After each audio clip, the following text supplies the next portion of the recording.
দর্শক বন্ধুরা দেখেন, আজকে উস্তাদ আবারও আপনাদের সামনে হাজির করেছে আমাদের সেই লালন ভক্ত কুদ্দুস চাচাকে।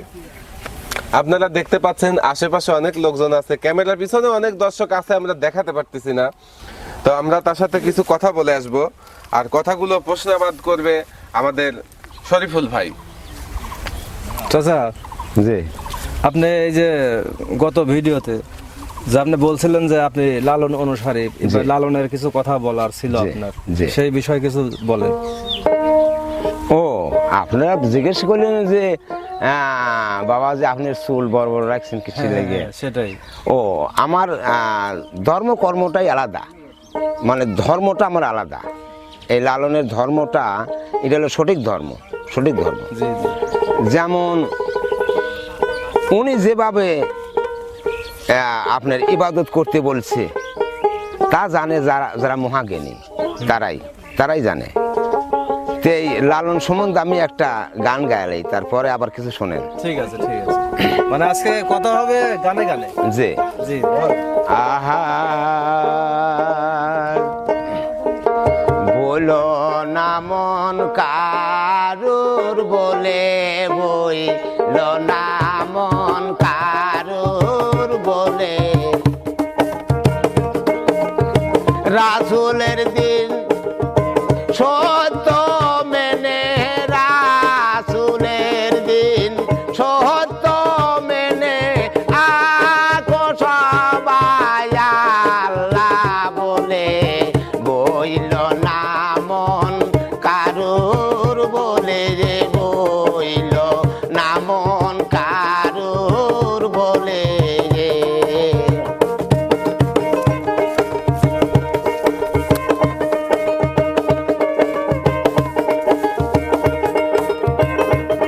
হ্যাঁ ঠিক আছে।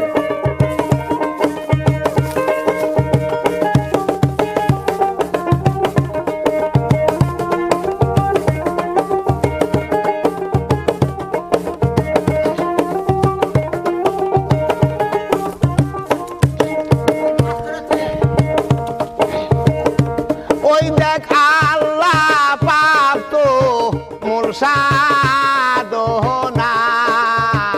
আয়া রাসূল বিনে আর কেউ জানে না।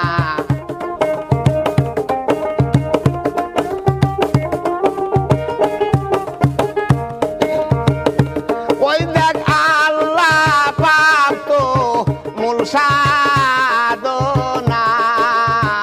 আয়া রাসূল বিনে আর কেউ জানে না।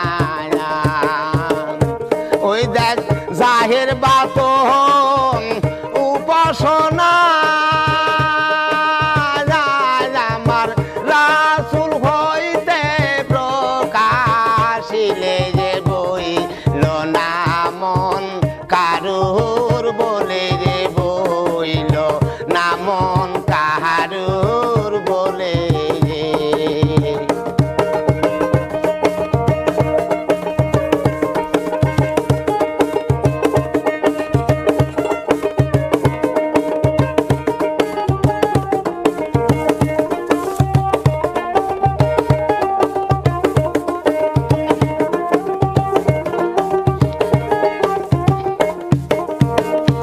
ওই দেখ অপর কেবু যাইতে তামা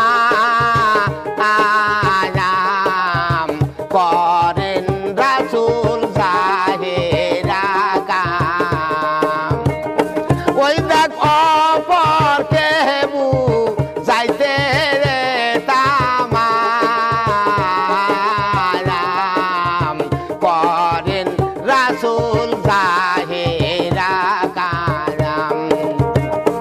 ওই দেখ বাইতনে মজ গুলে মুকা,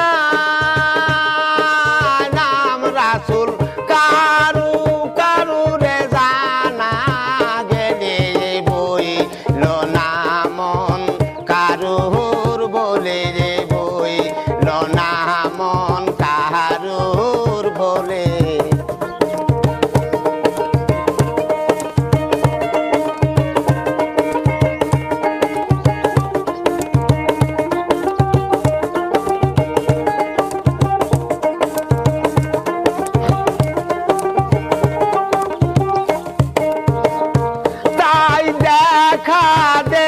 দেখি সাদিলে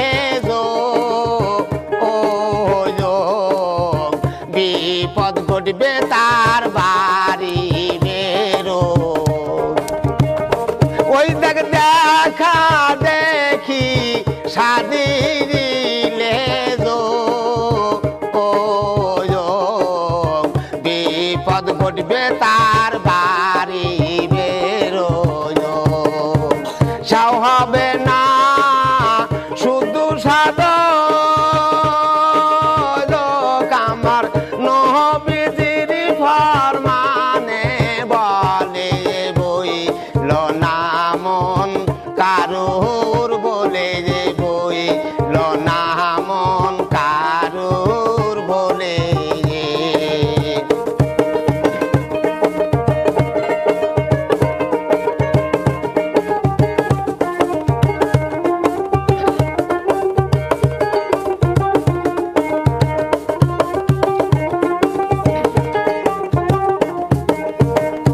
ওই দেখ যে তো মুর্শিদ সেই তো রাসূল যে ভজে সে হয় রে মজগজল ওই দেখ যে তো মুর্শিদ সেই তো রাসূল যে ভজে সে হয় রে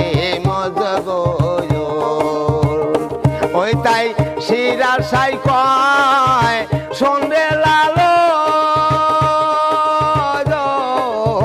কুলু পাবে না মুর্শিদ না বজিলে কে লো না মন কারো হুজুর ভোলে যে বই লো না মন কারুর বলে যে রাসূলের দিন সত্য মেনে রাসূলের দিন সত্য মেনে ডাকো সবে আল্লাহ বলে বইল না মন কারুর বলে বইল না মন কারুর বলে ওস্তাদ হ্যাঁ মানে কি বলবো মানে চাচার নামটা আমার মনে থাকতেছে না কি যেন? আমরা আব্দুল কুদ্দুস ফকির আব্দুল কুদ্দুস ফকির চাচা হ্যাঁ, হ্যাঁ।